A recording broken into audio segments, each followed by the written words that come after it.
Morning students, welcome to the online class. Last క్లాస్లో మనం డిసీజ్ని start చేసుకున్నాము. టైఫాయిడ్ చెప్పడం జరిగింది, బ్యాక్టీరియల్ డిసీజ్, అలాగే టీబీ చెప్పడం జరిగింది, అండ్ నెక్స్ట్ మలేరియా చెప్పడం జరిగింది, ప్రోటోజోవా చెప్పాను. And the today class is so viral disease AIDS అండి. Viral disease AIDS. So AIDS, expand the AIDS. మీకు ఇది తెలుసు. ఎయిడ్స్ అంటే acquired immunodeficiency syndrome. So AIDS అంటే acquired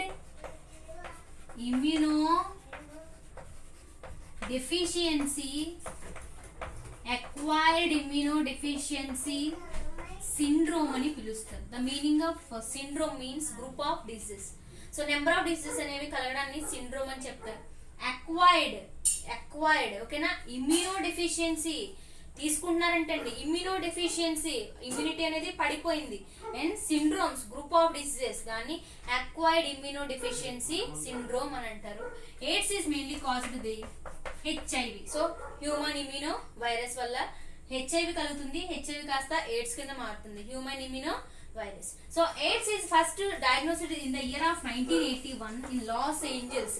సో యుఎస్ న్యూయార్క్ దగ్గర ఉన్న లాస్ ఏంజల్స్ లో ఇన్ 1981 లో ఇది డయాగ్నోసిస్ అనేది జరిగింది. In the year 1983 Luc Montagnier and their colleagues they isolated the virus. It means LAV virus, lymphadenopathy associated virus. Lymphadenopathy associated virus. So ఈ lymphadenopathy associated virus కాస్త ఏ వ్యాధి కింద మారేది అంటే HIV, human immuno virus. And human immuno virus నుంచి ఏం కలిగేది అంటే AIDS, acquired immunodeficiency syndrome. So next in the year 1984 Robert Gallo and National Institute of Health, USA దగ్గర ఉన్న నేషనల్ ఇన్స్టిట్యూట్ దగ్గర దే ఐడెంటిఫైడ్ ఎయిడ్స్ పేషెంట్ దగ్గర వాళ్ళు ఏం ఐడెంటిఫై చేశారంటే T cell lymphadenopathy virus.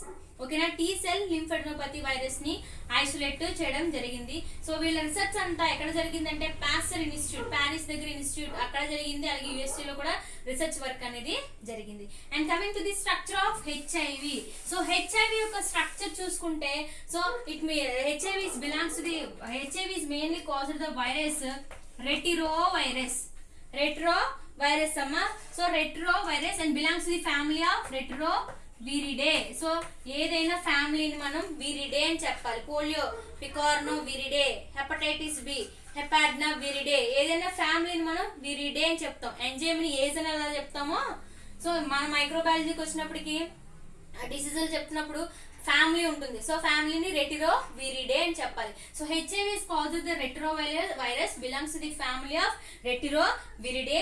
And subgroup ఉంటుంది, దాన్ని Lent virus అని అంటారు. సబ్ గ్రూప్ ఏంటి అని అంటే Lent virus. The meaning of Lent slow అని అర్థం. స్లోగా దాని డెవలప్మెంట్ జరుగుతుంది. The meaning of Lent virus ఏంటి అంటే స్లో అని అర్థము. It is in a spherical shaped virus. అది ఏ షేప్ లో ఉంటుంది? సో స్పెరికల్ షేప్డ్ వైరస్ లో ఉంటుంది. అండ్ దానికి 3 జీన్స్ ఉంటాయి, గ్యాగ్, పాల్, ఎన్వలప్. 3 జీన్స్ ఉంటాయి లోపల. స్ట్రక్చర్ లో చూసుకుంటే గ్యాగో, పాల్, ఎన్వలప్.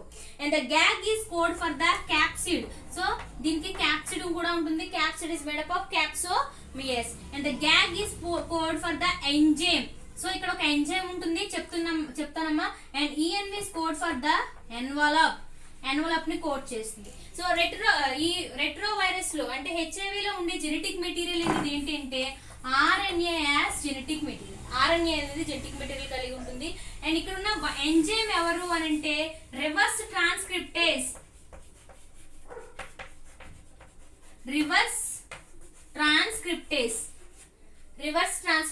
ఈ రివర్స్ ట్రాన్స్క్రిప్టేజ్ అనే ఎంజైమ్ ఏం చేస్తుందంటే ఈ RNAని సింగిల్ స్టాండర్డ్ RNAని డబుల్ స్టాండర్డ్ DNA కింద మార్చేస్తుంది.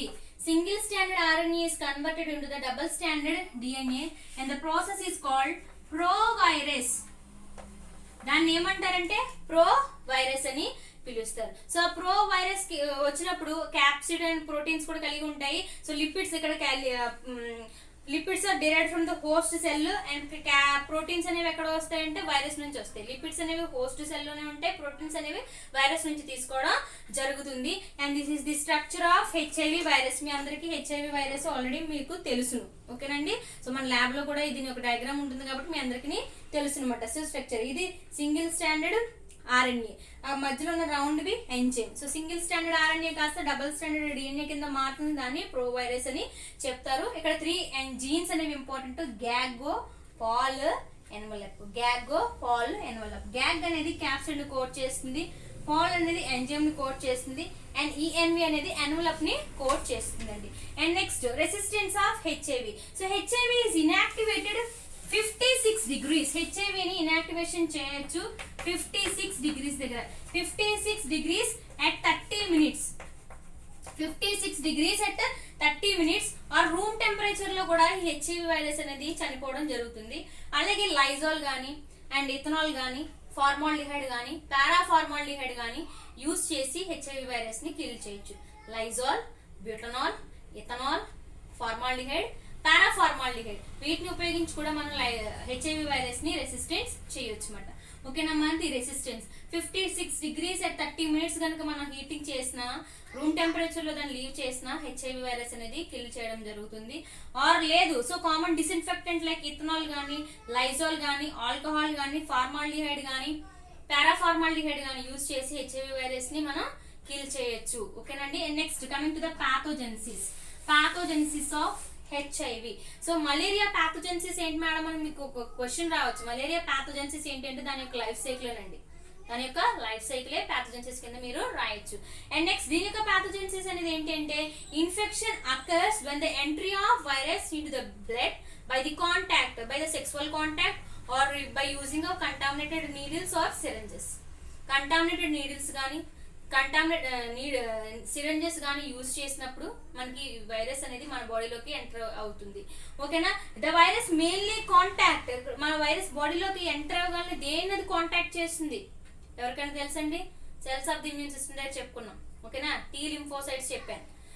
సో టీ లింఫోసైట్స్ దగ్గర క్లాసిఫికేషన్ చెప్పాను, టీహెచ్ సెల్స్ అని. సో అక్కడ చెప్పాను హెల్పర్ సెల్స్, అక్కడ మెయిన్ గా CD4 సెల్స్ ఉంటాయమ్మా అని చెప్పాను. ఓకేనండి. సో ఇక్కడ టీ లింఫోసైట్స్ మీద దీని ప్రభావం జరుగుతుంది and it is mainly contact with T lymphocytes at the site of CD4 cells. At the site of CD4 sites in the blood. CD4 sites in the blood. Main గా దాన్ని tea lymphocytes దగ్గర ఉన్న ఈ CD4 cells ని అది main గా effect చేస్తుంది. ఇవి రిసెప్టార్స్ కింద యాక్ట్ చేస్తాయి అన్నమాట. యాక్ట్ చేసిన తర్వాత and the effect of T lymphocytes and CD4 cells and release in the lymphokines. So అది ఏం రిలీజ్ చేస్తుందంటే లింఫోకైన్స్ ని, ఇంటర్లూకిన్స్ ని రిలీజ్ చేస్తుంది and it leads to decrease the cell mediated immunity. ఎప్పుడైతే ఎక్కువగా లింఫోకైన్స్ అండ్ ఇంటర్లూకిన్స్ రిలీజ్ అయిపోయినాయో అప్పుడు ఏమవుతుందమ్మా, సెల్ మీడియేటెడ్ ఇమ్యూనిటీ అనేది షట్ డౌన్ అయిపోతుంది. సెల్ మీడియేటెడ్ ఇమ్యూనిటీ జరగమాట. ఎప్పుడైతే సెల్ మీడియేటెడ్ ఇమ్యూనిటీ అనేది రెస్పాండ్ ఆగిపోయిందో the patient does not respond to new antigen. ఎటువంటి న్యూ యాంటిజెన్ కి ఇంకా రెస్పాండింగ్ అనేది జరగదు. Another important feature of HIV infection ఇక్కడ మెయిన్ గా ఏంటి అంటే non specific IgG and IgM antibodies అనేవి ఎక్కువగా రిలీజ్ అయిపోతాయి. ఓవర్ ఎక్కువగా ఏదైనా కూడా ప్రమాదమే కదండి. కరోనా ఇప్పుడు చాలా ఎక్కువగా ఉంది, ప్రమాదకరం. అలాగే ఎంత కావాలో అంతే ఉండాలి. సో ఎక్కువగా ఉంటే అతి అనేది ఎప్పటికీ మంచిది కాదని చెప్తారు. ఓకేనా. సో ఇక్కడ కూడా IgG IgM ఎంత ఉండాలో అంత కాకుండా ఓవర్ గా లీడ్ అయిపోతాయి. సో అవి లీడ్ అయినప్పుడు కూడా అది ఇమ్యూనిటీ మీద ప్రభావం అనేది మెయిన్ గా ఎఫెక్ట్ అవుతుంది. అండ్ నెక్స్ట్ ఇది మెయిన్ గా ఎఫెక్ట్ చేస్తుంది ఇంకా ఆపర్చునిటిక్ ప్యాథోజన్స్. ఎప్పుడైతే సెల్ మీడియేటెడ్ ఇమ్యూనిటీ ఆగిపోయిందో, హ్యూమరల్ మీడియేటెడ్ అంటే యాంటీబాడీస్ కదండి. So B cells activation outside the cell mediated immunity అనేది చాలా ఇంపార్టెంట్. సో ఇప్పుడు సెల్ మీడియేటెడ్ ఇమ్యూనిటీ అనేది ఆగిపోవడం వల్ల హ్యూమన్ బాడీలో ఏం డెవలప్ అవుతాయంటే ఆపర్చునిటిక్ ప్యాథోజన్స్, ఆపర్చునిటిక్ ఇన్ఫెక్షన్స్ వచ్చేయడం జరుగుతుంది. ఆపర్చునిటిక్ ఇన్ఫెక్షన్స్ ఏంటి మేడం? సో టీబీ పేషెంట్ లో క్యాన్సర్ వస్తుంది, హెచ్ఐవి పేషెంట్ లో టీబీ వస్తుంది, క్యాన్సర్ వస్తుంది, సర్వైకల్ క్యాన్సర్ వస్తుంది. ఓకేనా. So different types of diseases అని వాళ్ళు డెవలప్ అవుతాయి కాబట్టి సిండ్రోమ్ అని చెప్పుకున్నాం. ఏం చెప్పాం? Syndrome, acquired immunodeficiency syndrome అని చెప్పుకున్నాం. ఓకేనమ్మా. అది ప్యాథోజెన్సిస్. CD4 సెల్స్ ఎక్కువగా ప్రభావం దాని మీద ఎక్కువ రిసెప్టార్స్ కింద తీసుకొని దాని మీద దీని ప్రభావం అనేది కలిగి ఉంటుంది. Next clinical features. So clinical features అనేవి మనం 5 స్టేజెస్ లో చూడొచ్చు. First the acute HIV infection. Cute కాదండి, acute HIV infection. And next asymptomatic, symptomatic కాదు, ఎసిమ్టమాటిక్.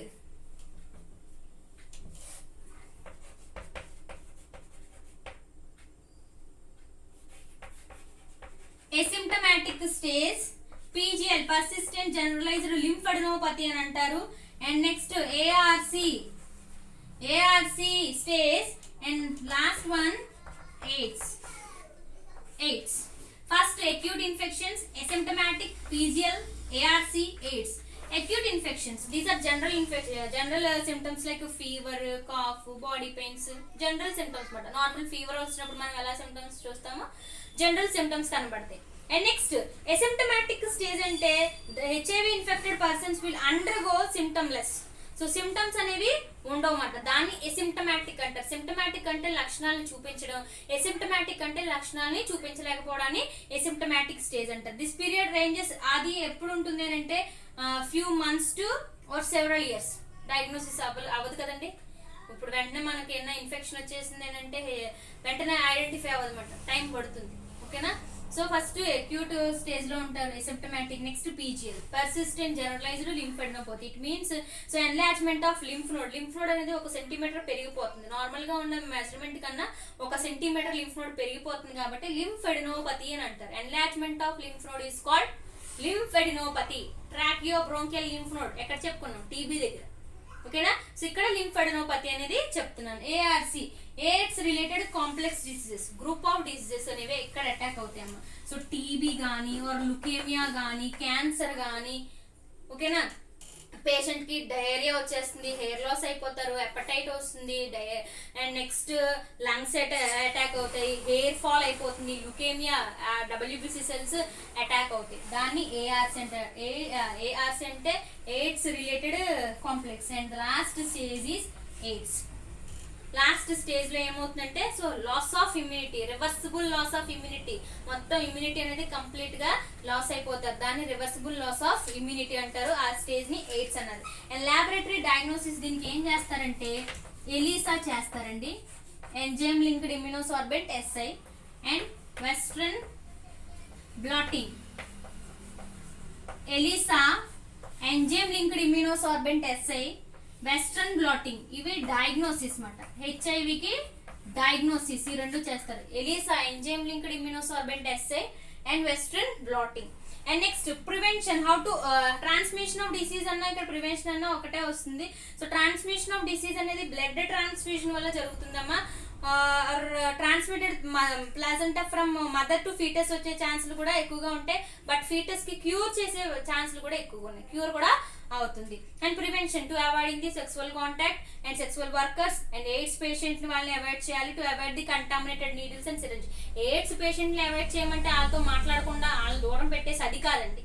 ఓకేనా. సో బ్లడ్ ద్వారానే ఇది మెయిన్ గా ట్రాన్స్ఫర్ అవుతుంది. Only blood is the mainly ఇక్కడ రీజన్ అనమాట. ఆర్ సెక్సువల్ కాంటాక్ట్ అనేది ఇక్కడ మెయిన్ గా రీజన్ అవుతుంది.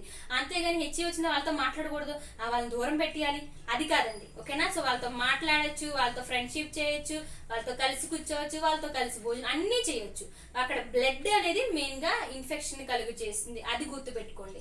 ఓకేనా. నెక్స్ట్ హెల్త్ ఎడ్యుకేషన్ అనేది చాలా ఇంపార్టెంట్. అందుకే మీకు క్యాంప్స్ అని పెడతారు. ఎయిడ్స్ డే ఎప్పుడు చేసుకుంటారంటే December 1st ఎయిడ్స్ డే ని సెలబ్రేట్ చేస్తారు. సో ఇక్కడ ఒక స్లోగన్ ఉంటుంది, prevention is better than cure. So prevention is better than cure మాట. ఓకేనండి. అది ప్రివెన్షన్. అండ్ ట్రీట్మెంట్ ఏంటంటే రెట్రోవైరల్ డ్రగ్స్ ఇస్తారమ్మా. దీనికి రెట్రోవైరల్ డ్రగ్స్ ఇవ్వడం జరుగుతుంది. జైడో బ్యూడైన్, ఎజైడో